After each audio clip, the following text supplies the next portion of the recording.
We're dealing with a bark beetle infestation here in a bunch of pinon pines in New Mexico. And I'm going to show you step by step what to do once you've identified these in your property. So what we're looking at right here is a healthy tree. And as you can see, it's all green, as it should be year round. And you also see possibly, you might need a better camera, but a healthy tree is going to have a lot of sap in it. And what happens is once the bark beetles come in, these trees are going to quickly die off and all the green's going to disappear. And once you get to that point, that tree is a goner. Now, that pine sap that you saw on those other trees is actually what protects the tree from the infestation. And what I believe has happened here on this lot, as you can see, pretty much every pinon pine on that side has been infested. And then as we look over this way, you can see sporadic infestation as well. But what I believe has happened here based on weather conditions is that there was a drought. And when the tree got stressed by the drought, that basically meant that they didn't produce enough sap and they were not able to fight off these beetles and the infestation began. So let's go ahead and start talking about what we're going to do about it. So once a tree gets to this point, it's a goner and it needs to be removed very promptly, pretty much as soon as possible. Now I know a lot of people are going, whoa, hold up. You are not supposed to take out pine trees in the middle of spring or summer because that's going to attract bark beetles to your property. Well, it turns out that that's a half truth. The truth side of it is that yes, if you prune or damage a live pine tree in any way during spring or summer, during the bark beetle hatches, it will attract bark beetles to your property. It sends out a chemical message to those beetles saying, hey, here's a tree in stress, come eat me. But this is the part that people aren't thinking about. That dead tree that's right next to all your live trees is currently filled with bark beetle larvae. And that is going to hatch and it's going to be looking for the easiest target, which is going to be your nearby trees. And so if you don't remove that, you're still going to have lots of bark beetles on your property, whether you attracted them or not. So here is my rule of thumb for deciding what to do. Now, the win-win situation is if you are able to take out your dead trees without any risk of it damaging your live trees, meaning that when that tree falls over, it's not going to scrape down the side of it and cause damage and put out those chemicals into the air. That's best case scenario, but that's not usually possible because trees tend to grow close together and the branches are intermingled and they're going to fall against each other and all of that. And so in that situation, my rule of thumb is you need to treat your live trees when you're done with chemicals. And I'm going to talk all about how to do that later on in this video. And so you can cut those down, or since I don't like to have stumps, I'm going to make a good attempt at pulling these trees down.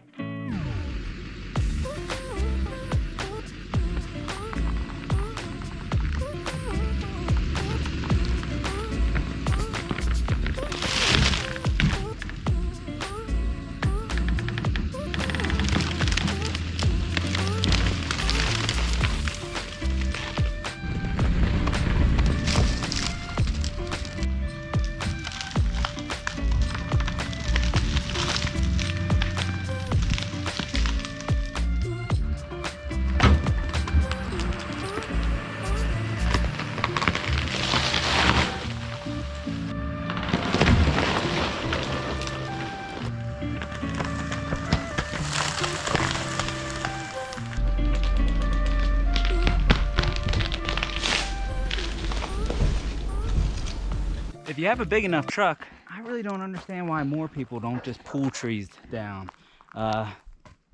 Why deal with a stump later when you don't have to? Now, I don't like a tree to go to waste, and I heat my home with wood, so I'm going to cut this thing up and turn it into firewood. I'm going to do that to all these.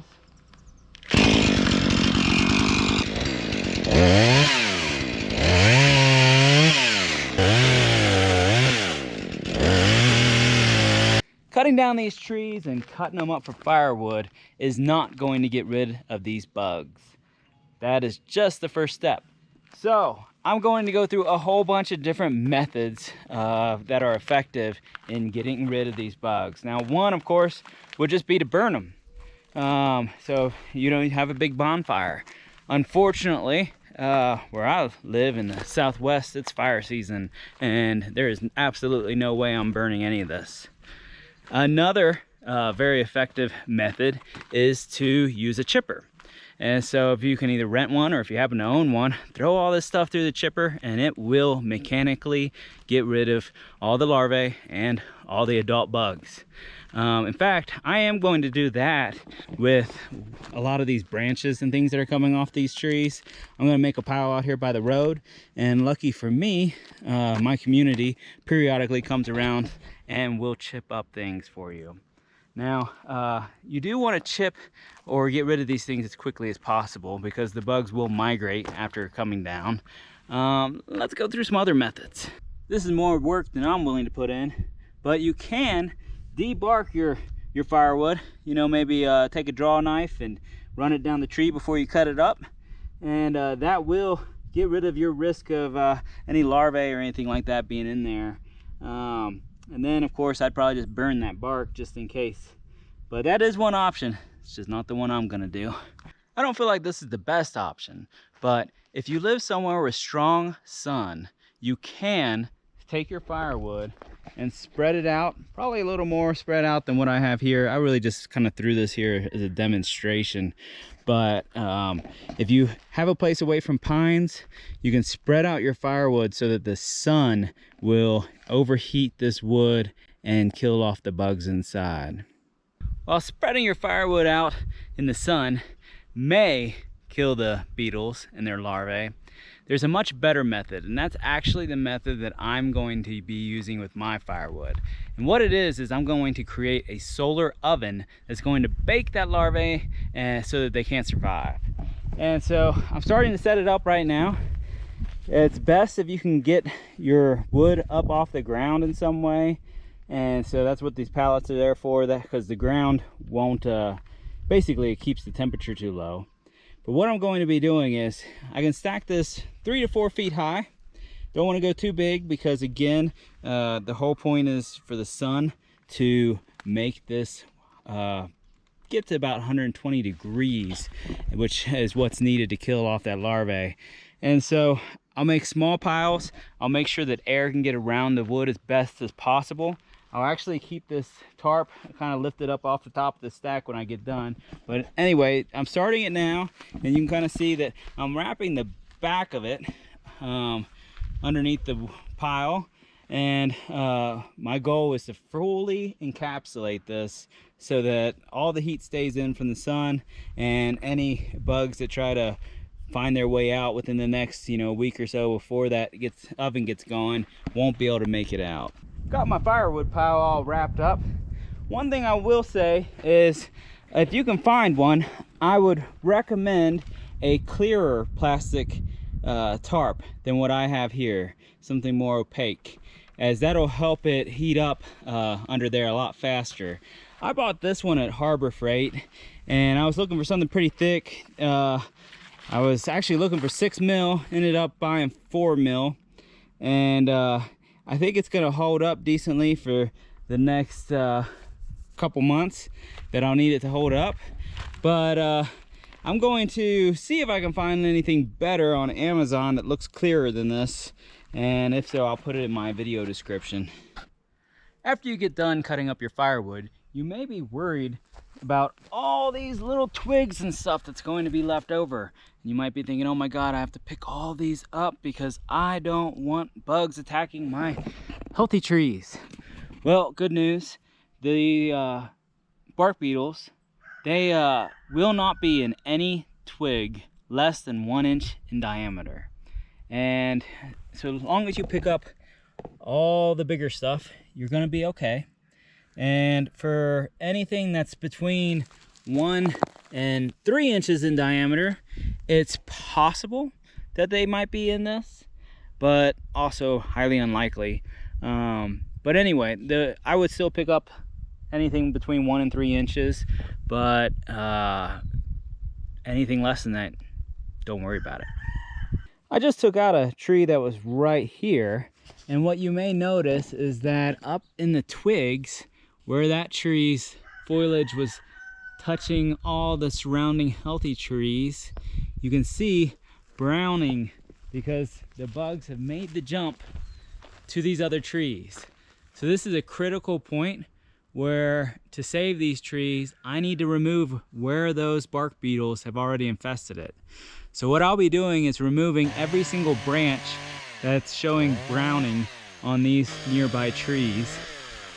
And you kind of want to cut up into where it's green if you can. I'm going to cut off the entirety of the branches that show, beetle infestation. Removing the dead trees and the infected branches is only the first step in protecting your existing trees. So there are going to be 2 different things that we need to do now to make sure that these beetles don't attack any of our other trees. If you're currently in a drought, and chances are you probably are if you're dealing with bark beetles, remember, drought causes stress, which causes the trees to be susceptible to the beetles. So you're going to want to water those trees that you're trying to protect about every 2 to 4 weeks during the drought deeply. And you're going to be tempted probably to water right up there against the base of the tree. But what you really want to be doing is watering the drip line, which is essentially where the water would drip off the branches during a real rainstorm. The other and more effective thing that you need to do to protect your existing trees is to spray them with an insecticide that will prevent bark beetles from being able to take them over. Now, there are several different products that you can use for this, and I should warn you that not just anything's going to work. You can't just use like typical bug sprays or ant killers or anything like that. You are going to need to use one of these 3 active ingredients that I'm putting up on the screen right now, and I'm not going to attempt to try to say them because I will butcher how they are said, but the one I'm using today is actually permethrin, 13.3%. And what I'm going to do to make this easy for you, if you go to my video description, I'm going to have Amazon links to where you can buy products that you'll be able to use for this job. You really should be wearing a respirator and gloves while doing this. So this is more of a do as I say and not as my lazy butt is doing type of a thing. But anyway, I'm just going to be wetting this down thoroughly all the way around on the bark, about as high up as I can get on every single tree. And depending on which product you use, they'll all each be good for a different amount of time. I'm going to, in my video description, when I link to products that you can use, I'll put right next to them how long between coats. But for most products, you're looking at doing this about 2 to 3 times a year. Be sure to soak that bark down good. Make sure that it's saturated to the point of almost running off the tree, and that you've really got it down in those cracks. Now this is completely optional, but I figure you already got the solution made up to spray all your trees. You might as well go ahead and spray down your firewood pile before wrapping it in plastic. And this is just extra insurance to make sure that you don't have any future problems. I hope this video taught you a little bit about bark beetles, and I hope that it helped you and that it allows you to keep them away from your trees. If this did help you, would you mind taking just 5 seconds and helping me and find that little subscribe button and click it for me? I sure would appreciate it.